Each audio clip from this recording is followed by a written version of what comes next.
룻기 3장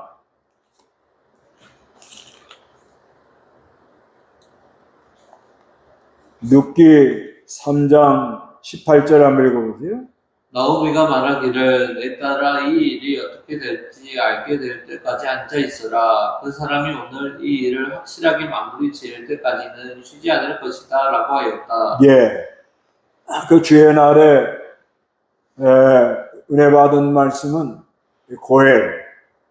고엘이라는 말은 귀여운 물을 짜다 그런 말입니다. 그리고 또 구속자, 구원자라는 의미도 조금 있어요.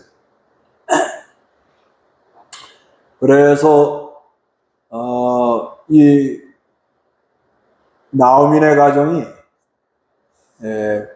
유대 베들레헴에 흉년이 들어가지고 잠깐 그 모압 지방으로 이렇게 거류, 완전히 거기가 살라고 그런 게 아니고 잠깐 그쪽으로 갔던 거예요. 그런데 거기서 큰아들 결혼시키고 작은아들 결혼시켰습니다. 근데 거기서 그 남편 죽고 아들 둘 다 죽었어요. 그런데 그 며느리들을 데리고 예루살렘으로 이렇게 오는데 이 며느리들이 과연 예루살렘에 가서 베들레헴에 가가지고 신앙을 지키려는가? 그게 참 아주 여러 가지로 좀 고민이에요. 그래서 돌아가라 그랬죠. 돌아가라 그러는데 오르반은 돌아갔지만 룻은 끝까지 따라옵니다. 그래 따라와가지고서는 이삭을 주어서 어머니를 이렇게 공개하려고 이렇게 하는데 하나님께서 우연히 이 보아스의 밭으로 가도록 그렇게 했습니다. 그래서 이제 돌아왔는데 한 에바를 주셨다고 그래요. 한 에바라면 22일이었더라고 그럽니다. 상당히 많은 걸 주셔가지고 온 거예요. 그래서 어머니한테 그걸 주워가면서 잡수라고 그러면서 내가 이 보아스 집에서 밭에 가가지고 이걸 주워가지고 왔다. 그러니까 나오미가 보아스, 그거는 자기네 친족이란 말이에요. 친족. 그래서 그 참 하나님 은혜를 감사해가지고 그러면서 이제 3장에 와가지고 나오미가 룻에게 네가 좀 안식할 곳, 이건 앞으로 좀 결혼해야 되지 않겠느냐 그런 의미예요. 그래서 이제 안식을 얻는 좀 발을 쭉 뻗고 잘 수 있는 그런 것을 마련해야겠다 이래가지고 좀 했는데 그때 당시 보리추수, 밀추수 하는 때라 그래요. 근데 그때 당시 그 밀추수, 보리추수를 약 7주 내지 8주로 했다고 합니다. 그래서 7주 내지 8주가 지난 다음에 타작이 이제 다 끝나고 그 타작마당에 이제 풍습이 그렇다고 그래요. 그때 타작을 다 이렇게 한 다음에 그 타작한 것을 지키기도 하고 또 감사하고 또 모압 지방에서는 그런 거에서 감사에 대한 축제를 하느라고 그 밭의 주인이 이 곡식단에서 이렇게 하룻밤을 지내는 그런 게 있었는 것 같아요. 그때 룻 보고 보아스의 그 발 아래로 들어가서 이렇게 청혼을 하라 이렇게 말을 해주는 겁니다. 그게 참 쉽지 않는 일이죠. 근데 이때 나오미가 뭐 하나님만 믿고 하나님의 주권을 믿고 그저 보아스 보고 우리 친족이니까 우리 계대를 좀 이어갈 수 있게 해달라고 그렇게 했어도 괜찮은 거예요. 근데 이제 나오미 입장에서는 가만히 보니까 그 계대를 이어나가는 순서가 있어요. 순서. 제1순위가 누구냐면 4장에 나오는 아무개예요. 아무개가 그러니까 아무개는 좀 이 사람은 손해를 보려고 하지 않는 그런 사람이에요. 그래서 이건 좀 그렇다. 보아스가 너무 하나님의 은혜가 있는 사람이고 은혜 받은 사람이고 아주 마음이 넓고 덕담을 하고 아주 그냥 넉넉하고 나이는 좀 들었지. 그래도 보아스가 계대를 이어갔으면 좋겠다는 마음이 좀 있었다고 봐야 돼요. 그래서 이제 이 방법을 이렇게 타작마당에 가서 추수해 놓은 거기에 발꿈치에 들어가서 누워 있어라. 곡식더미 끝에 누워 있으라 그렇게 말을 해준 겁니다. 그러니까 또 룻은 좀 젊은 여자가 그거 하기가 아주 쉽지가 않은 건데, 그래도 어머니 말을 듣고 순종을 잘 해가지고, 그래서 이제 보아스가 잘라고 이렇게 보니까는 발 아래 누가 있는 거예요. 누구냐? 룻이라고. 이게 그러니까 여기 뭐라 하는 거냐면 어르신의 날개로 어르신의 여종을 덮어주소서 하는 거는 자기를 받아달라는 거죠. 그러니까 보아스가 은혜 받은 사람이니까 거기서 아주 나보다 더 먼저 기업 물을 사람이 있다고 그 사람한테 가서 물어보고 그 사람이 유업을 물어주지 않는다 그러면은 내가 그때는 유업을 물어주겠다 이렇게 해가지고 이제 그러면서 아침이 되면 좀 지혜롭게 조심해서 이렇게 집으로 돌아가라고 그렇게 하고 이제 그 룻에게 6쌀을 내어서 줬어요. 그걸 갖다 이제 나오미한테 이제 주니까 나오미가 얘기를 다 듣더니 아마 이 보아스가 가만히 안 있을 거라는 거예요. 아주 막 열심히 쉬지 않고 일을 성취해 나갈 거라고 기다려보자. 그런 얘기를 하는데. 근데 오늘은 이 구약의 고엘 제도는 뭐냐면은 구약의 참 기업을 좀 어떤 문제가 있어가지고 기업을 남한테 넘겨줬다든가 또 좀 여러 가지 안 좋은 사정이 있어가지고 자기가 종으로 팔려갔다든가 이런 어려움을 당할 때 친족들이 돌봐주는 아주 안전장치랍니다. 이게 안전장치. 그래서 유대인들은 지금도 유대인들이 이렇게 흩어져 있는 유대인들이 그들을 서로 도와가지고 자리받도록 그렇게 도와주고 그런 아주 좋은 제도가 있다고 그래요. 이거는 장차 예수님이 우리의 고엘로 오신다는 걸 말하는 거예요. 그래서 예수님이 우리의 기업을 물을 자로 오셔가지고 그래서 죄의 세력, 마귀 역사, 악의 세력 여기서 핏값을 하나님의 공의에 물어주고 우리를 구속해서 구원해 주시는 그런 분으로 오실 거라는 것을 그림자로 말하고 있는 겁니다. 그런데 이게 이제 룻기를 통하여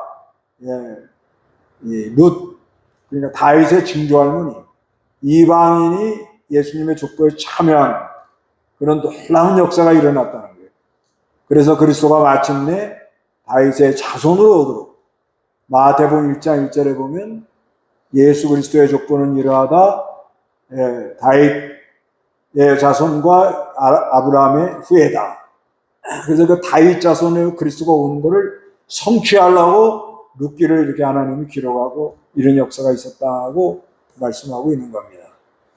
그런데 구약에 이 고엘에 있어서 4가지로 얘기를 해요. 4가지. 첫째는 뭐냐? 토지 되찾기. 레기 25장 25절. 레기 25장 25절. 내 형제가 가난하게 되어 자기 소유 중에서 얼마를 팔았으면 그에 가까운 유업물을 잡아와서 자기 형제가 판 것을 물어주어야 한다. 내 형제가 가난하게 돼가지고 자기 소유 중에서 얼마를 팔았으면 그 가까운 유업물을 짜가 와가지고 자기 형제가 판 것을 물려줘야 된다 이렇게 말을 합니다. 토지를 그 친척이 어려워가지고 가난해가지고 그 자기가 관리해야 될 거를 파는 수가 있다는 거예요. 그러면은 가까운 유언물을 자가 와가지고 자기 형제가 판 것을 물어주라. 얼마나 이게 참 아름다운 제도인지 모릅니다. 그 다음에 두 번째는 신족의 자유회복. 신족의 자유회복. 레위기 25장 47절, 49절까지 읽어보세요. 만일 너와 함께 있는 고주민이나 거주민이 부자가 되고 그와 함께 있는 내 형제는 가난하게 되어 그가 너와 함께 있는 거주민이나 거주민 또는 거주민 가족의 자손에게 팔리면 그가 팔린 후에도 그의 몸값을 치를 수 있으니 그의 형제 가운데 하나가 그의 몸값을 치르거나 그의 삼촌이나 사촌이 그의 몸값을 치르거나 그의 가족 중 가까운 친족이 그의 몸값을 치를 수 있다. 혹시 그가 부유하게 되면 스스로 몸값을 치를 수 있다. 예, 여기 만일 너희와 함께 있는 거류민이나 거주민이 부자가 되고 그와 함께 있는데 내 형제가 가난하게 되어가지고 그가 너와 함께 있는 거류민이나 거주민 또는 거류민 가족의 자손에 팔리는 수가 있다는 거예요. 종사의 노예로 팔려간단 말이에요. 그러면은 48절에 그가 팔린 후에도 그의 몸값을 치를 수 있으니 그 형제 가운데 하나가 그 몸값을 치르라는 거예요. 그래서 형제가 팔려가가지고 자유를 잃어버렸단 말이에요. 그럼 형제가 가서 그 물어주라는 거예요. 그리고 그 친족 형제를 건져내가지고 자유와 해방을 누리도록 그렇게 해주라는 거예요. 49절에 그의 삼촌이나 사촌이 그 몸값을 치르거나 그 가족 중에 가까운 친족이 그의 몸값을 치를 수 있다. 혹시 그가 부유하게 되면 스스로 몸값을 치를 수도 있다. 이렇게 말합니다. 그 다음에 세 번째는 이 가문을 계승해 가는 가문을 계승하는 거. 신명기 25장 5절. 형제가 함께 살다가 그들 가운데 하나가 아들 없이 죽었을 때에 그 죽은 사람의 아내가 집안 밖에 다른 남자와 결혼해서는 안 된다. 그 여자의 남편의 형제가 그 여자에게 들어가서 그 여자를 자기 아내로 맞이하여 남편의 형제된 의무를 다해야 한다. 예. 계대가 끊어지게 생겼단 말이에요. 그러면은 형제가 결혼해줘가지고 그 계대를 잘 이어가도록 그렇게 해주라는 거예요. 지금 룻기에는 요 세 번째, 계대를 잘 이어주라는 고엘입니다. 고엘이 여러 종류가 있는데 계대를 잘 이어주라는. 그래서 장차 그리스도가 다윗의 자손으로 오는데 그 계대를 이어나가도록 룻기를 그렇게 기록한 겁니다. 그래서 6절에 그 여자가 낳은 첫 아들은 죽은 형제의 이름을 잊게 하고 이스라엘 가운데에서 그 이름이 끊어지지 않게 하라는 거예요. 7절에 만일 사람이 자기 형제나 아내와 결혼한 것을 기뻐하지 않으면 그 형제의 아내는 성문에 올라가 장로들에게 제 남편의 형제가 그 형제의 이름을 이스라엘 가운데서 잊기를 거절하며 남편의 형제된 의무를 다하려고 하지 않습니다 하고 말해야 된다.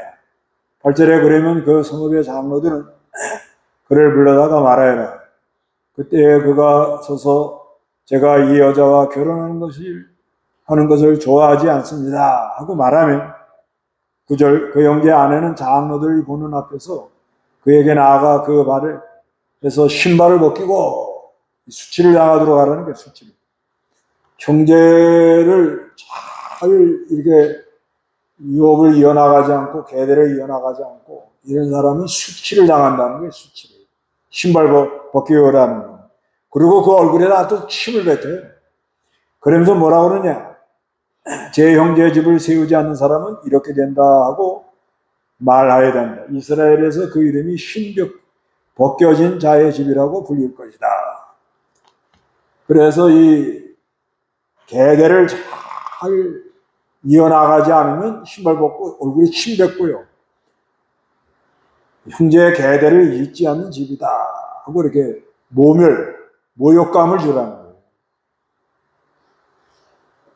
이거는 오늘날도 그래요. 오늘날도 예수 그리스도를 믿고 우리가 하나님의 유업이라고.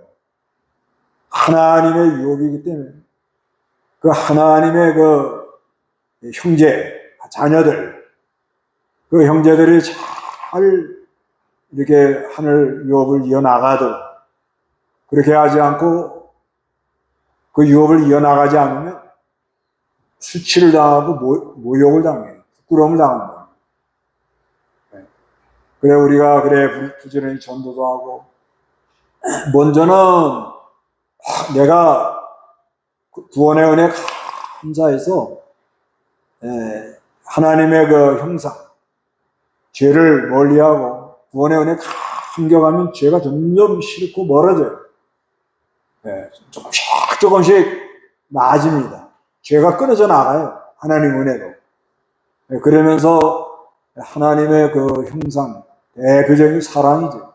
지혜, 능력, 그 하나님의 그 아주 속성, 아름다움, 이런 것이 잘 이어나가는 사람이 유업을 잘 있는 사람이라고 봐야 돼요. 그걸 잘하고 있으면은 그 친척들 중에, 자기 가족들 중에 다 이렇게 감동, 감화를 받아요. 그게 유업을 이어나가는 방법. 내가 뭘 잘해주려고 막 그런 것도 필요하지만은 내가 그리스도 형상을 잘 입어나가라는 거예요. 화가 나는데 잘 참고, 억울한 일을 당해도 잘 참고, 오른뺨을 때리면 왼뺨을 갖다 대고, 오리를 가자면 십리를 걸어가고, 겉옷을 달라 그러면 속옷까지 주고. 이게 다 유업을 이어나가는 방법입니다. 그럼 옆에 사람이 감동을 받잖아요. 저 사람은 참 아주 하나님의 자녀다. 저렇게 신앙생활하면 아주 참 좋겠다. 그래서 그 마태복음 산상수훈 5장에 보면 뭘 갖다 하나님께 드리려고 그러는데 가만히 생각하니까 형제한테 내가 좀 뭘 잘못한 것 같다. 그러면 가가지고 먼저 화해하고 와가지고 그거를 드리라는 거예요.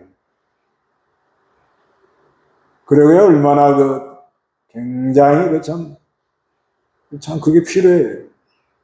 그 유업을 잘 이어나가는 방법이에요. 그렇게 하면 옆에 사람이 감동을 받잖아요. 감화를. 그러면 확장이 돼요. 영향력을 미치고. 어디 가나 조금 그런다고 자기 뭐 잘한다고 자랑할 건 아니고 내가 좀 할 수 있는 데까지는 좀 도와주려고 그러고 어디 가나 좀 이렇게 좀 마음 써주려고 그러고 그래갖고 좋은 영향을 미치는 거예요. 좋은 영향. 누가 오시면 그 사람만 오면 그냥 우리가 너무 분위기가 아주 좋아진다. 그게 유업을 잘 이어나가는 사람이에요. 가정에 가서도 그런 게 가정에 가서도 이 부부지간에도 어디 가든지 좀 조금 도와주려고. 저도 그게 잘 안 돼서 좀 하려고 노력을 많이 하는데 그래도 하여튼 한 대까지 해보는 거예요. 한 대까지. 그러면 상대방이 알아요. 점점 안다고. 나에게 아주 끝까지 진실하게 이렇게 마음을 쓰는구나. 이런 걸 안다고요. 알면 그 마음이 서로 통하잖아요.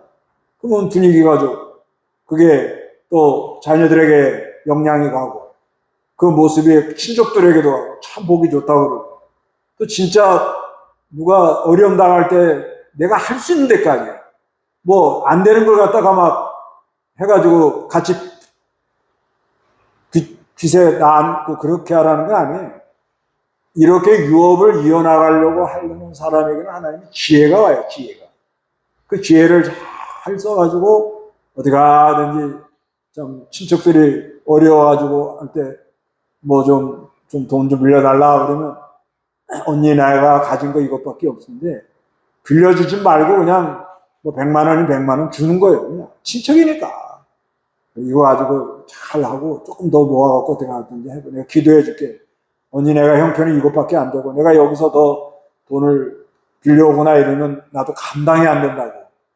그래서 아주 확실하게 그래가지고 그냥 주는 거예요. 줘야 돼요. 줘. 빌려주면 나중에 돈도 잃어버리고 형제 의의도 다 갈라져요. 그건 유업을 손해나는 거예요. 교회도 마찬가지예요. 교회도. 우리 교회가 할 수 있는 데까지만 하는 거예요. 막 기도도 다 뭐 하고 그러는 거 아니에요. 근데 하는 데까지는 선교도 하고 구제도 하고 어려운 사람 돌봐주고 신방 다니고 이거 모든 게 다 이 유업을 계대를 잘 이어나가려고 이렇게 열심히 이렇게 하는 거예요. 그런다고 우리가 뭘 잘하다 광고할 것도 없고 이건 하나님의 명령이에요. 명령. 해도 되고 안 해도 되고 그런 거 아니에요. 이건 하나님이 이어나가라고 명령을 내렸기 때문에 우리는 해나가는 거예요. 그리고 네 번째는 피해 복수. 정의 실현을 하라는 게 정의 실현. 민수기 35장 19절. 피를 복수하려는 자는 그 살인자를 죽여도 좋으니 그가 살인자를 만날 때 그를 죽일 수 있다. 만일 미워하여 사람을 밀쳐 죽이거나 혹은 숨어 있다가 무언가 던져 죽이거나 혹은 적대감 때문에 손으로 그를 쳐서 죽였으면 죽인 자는 반드시 죽여야 할 것이다. 예. 사람 죽였을 때 그 복수하는 거에 대해서, 이거는 이제 피를 복수하는 자는 살인자에 대해서 16절에 만일 제 연장으로 사람을 쳐서 죽였으면 그는 살인자니 그 살인자는 반드시 죽이라는 거예요. 그 이야기는. 우리 17절에 만일 사람을 죽일 만한 도구를 손에 들고서 그것을 사람을 쳐서 죽였으면 그는 살인자니 살인자는 반드시 죽여야 됩니다. 또 사람을 죽일 만한 나무 연장을 손에 들고 그것으로 사람을 쳐서 죽였으면 그는 살인자니 그 살인자는 반드시 죽여야 한다. 피를 복수하려는 자는 그 살인자를 죽여도 좋으니 그 살인자를 만날 때에 그를 죽일 수 있다. 복수하는 건데, 근데 이거는 도피성을 말하면서 이걸 말해요. 도피성을 말하면서 이건 뭐냐면 과실치사. 과실치사했을 때에 일단 피해 나가라는 거예요. 근데 이건 뭘 우리에게 말하는가 하면 도피성은 주 안에 피해 들어가라는 거예요. 우리가 이 과실치사, 부지 중에 짓는 죄가 있는 거예요. 부지 중에 짓는 죄가 우리가 있는데요. 그때 빨리 그리스도 안으로 도망가라는 거예요. 그리스도 안으로 도망가면 그 안에 가면 밖에 어둠의 세력, 마귀의 세력, 악의 세력, 이게 죄의 세력이 와서 우리를 어떻게 괴롭히지 못한다는 거예요. 그래서 이것도 이게 피해 복수를 당하지 않도록 하나님 낸 제도라는 거예요. 그래서 과실치사로 사람 죽인 사람들을 보호해 주려고 도피성을 만들어 가지고 그걸로 피해 들어가라. 그렇게 이건 오늘날 뭘 가르치느냐? 이거는 예수님이 우리의 도피성이라는 거예요. 예수 안으로 도망가라는 거예요. 우리가 실수해가지고 잘못해가지고 마음을 잘못 먹고 잘못하게 다른 사람에게 미워하는 죄도 짓고 말로 죄 짓고 말로 사람 죽이고 막 그럴 수가 있잖아요. 그럼 피해 복수자가 쫓아오는 거예요. 죽여라. 그러면 주여 하고 얼른 그냥 예수 안으로 도망가라는 거예요. 그런 말씀인데, 예, 성경 여기까지 하고 성경 문답하겠습니다. 예, 고엘의 뜻은 무엇인가?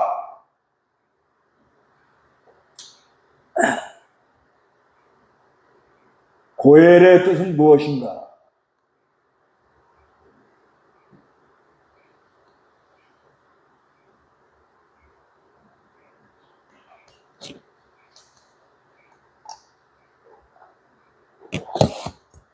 예, 기업 물을 자라 그랬습니다. 기업 물을 자, 유업 물을 자, 구원자.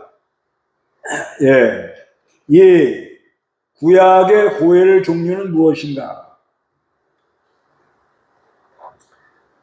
구약의 고엘 종류는 무엇인가? 간단하게 써도 돼요. 토지, 자유, 가문, 도피성 이렇게 간단하게 써도 됩니다. 이거 다 쓰려면 너무 길어요. 우리는 다 암호로 아니까 암호로. 구약의 고엘 종류는 무엇인가?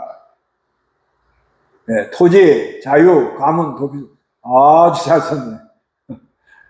네, 그 캐시마크 하나씩 쓰면 돼. 네, 김순전도 맞네. 토지, 친족, 가문, 도피성. 네. 토지, 자유, 회복. 네. 네. 그 다음에 3번. 오늘날은 누가 우리의 고엘인가? 오늘날은 누가 우리의 고엘이냐?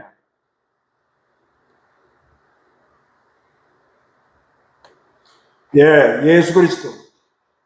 예수 그리스도가 우리의 고엘이 됩니다.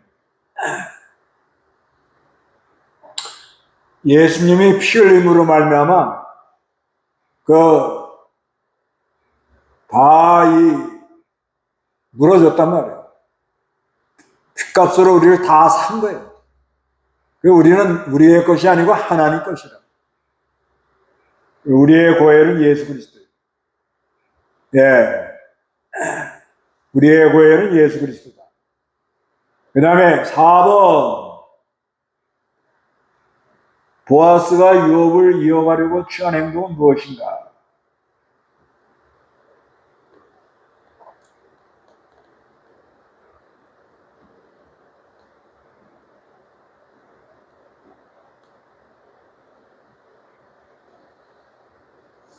예, 보아스. 이 보아스가 은혜 받은 사람이라는 걸 알 수가 있어요. 그 젊은 과부댁이 이렇게 발밑에 들어와 있는데도 그 은혜가 하나님이 있기 때문에 그걸 지혜롭게 하면서 절차, 상가 조심하고 그 다음에 긍휼의 마음을 갖고 절차를 지키면서 상가 조심, 긍휼, 절차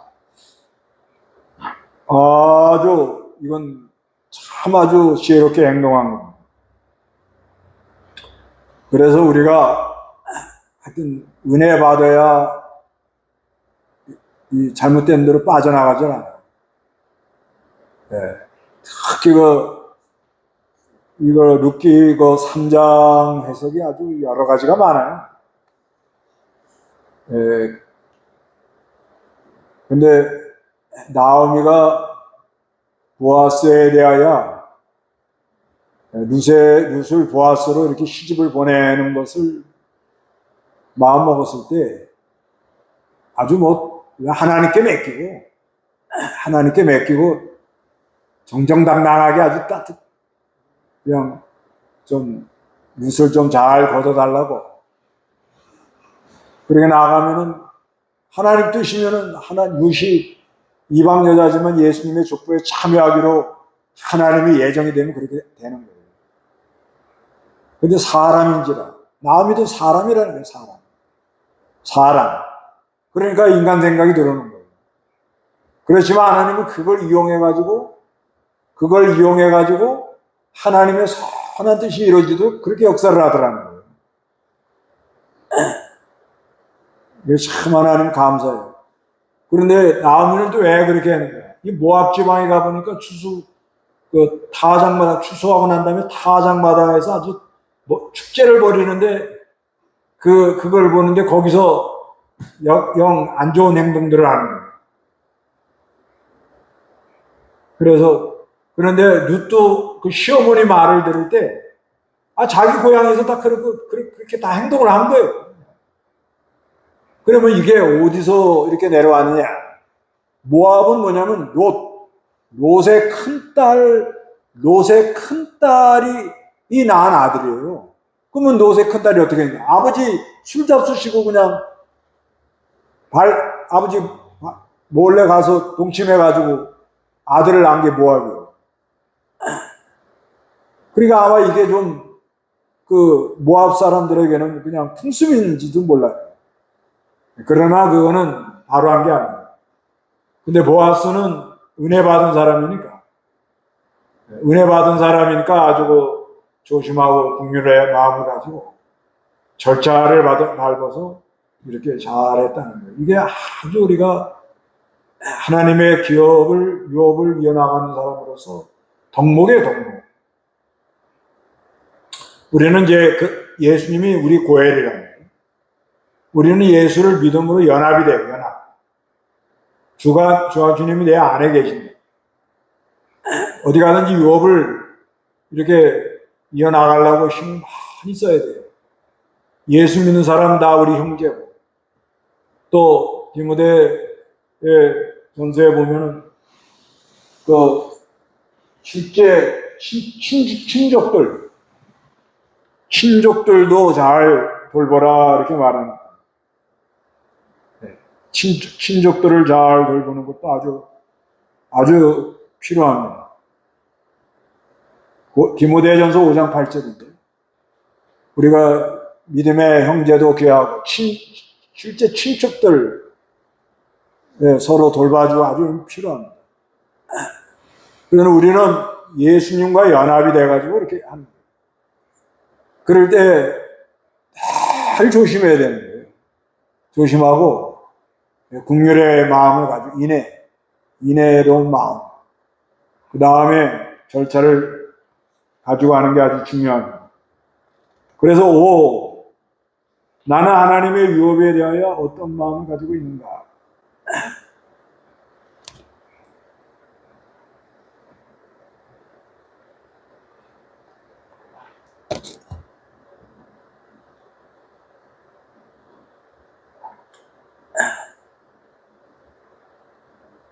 네, 한번 써보세요. 이거는 토론하는 건데, 나는 하나님의 유업에 대하여 어떤 마음을 가지고 있는가? 어떻게 유업을 잘 이어나가도록 하는 게 중요하지 않아요? 우리가 이 신학교를 잘 이렇게 세워나가는 게 이것도 하나의 유업을 이어나가는 거예요. 네. 그 다음에 또 교회 개척하는 거. 그것도 하나님의 유업을 이어나가는 거예요. 그 다음에 또 선교 이거 하려고 애를 쓰는 거. 이것도 하나님의 유업을 이어나가려고 애를 쓰는 거예요. 이런 것도 중요하지만 더 중요한 거는 우리가 그리스도를 믿음으로 우리가 다 힘을 받아서 하나님의 유업에 참여한 자가 된 거예요. 우리는. 예수가 다 우리의 죄값 피 흘려서 죄사함의 은혜와 의롭다 하심을 허락해가지고 하나님의 공의에다가 죄값을 물어줘가지고 우리를 다 하나님 유업으로 샀어요.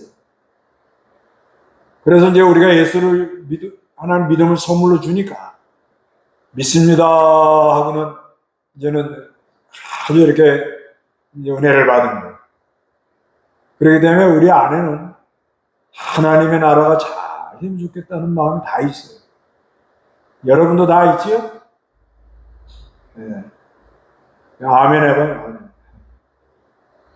어떻게 하느니 하나님의 이 나라가 잘 되고 하나님께 잘 되면 좋겠다.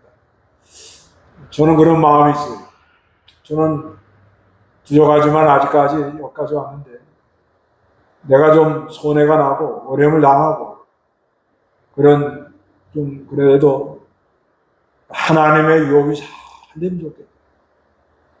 교회는 하나님의 유업이에요. 한 영혼이 어린아이가 하나님의 유업이에요. 우리가 나가서 이렇게 전도하는 것도 하나님의 유업을 하나님이 돌보시는 가운데 있는데 우리를 통해서 한답니다.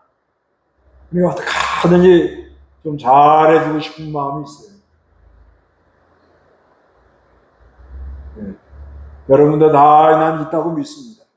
예, 아멘. 하나님 은혜 감사합니다. 어떻게 하든지, 우리 이정순 집사님도 아멘. 이거 다 있어요. 이거 잘 되면 얼마나 기쁜지 몰라요. 그래서 하루에 먼저 내가 그리스도 안에 들어가서 기쁘고 즐겁고 아주 그냥 말씀의 능력의 생명의 역사가 일어나야 돼요. 일단. 나는 컴컴한데 유업을 이어나간다는 건 잘 안 됩니다. 내가 기쁘고 즐거워하는 자체가 유업이 이어져 나가는 거예요.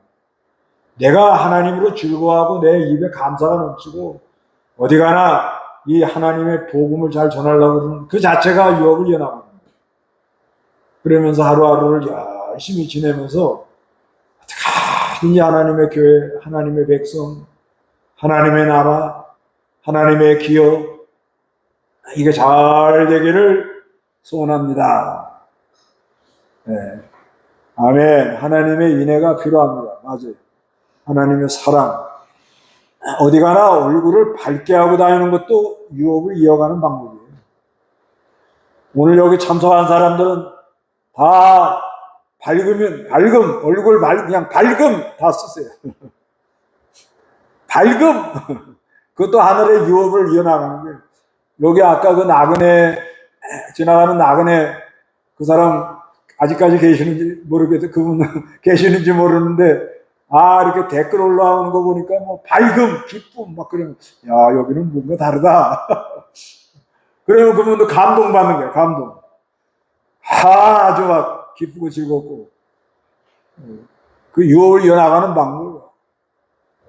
네. 웃으면서 밝음, 할렐루야. 일본에 우리 이정순 집사님 밝음, 홍 집사님 밝음, 전도사님 밝음. 네. 집에 환해야 돼요. 예, 오늘은 여기까지 하겠습니다.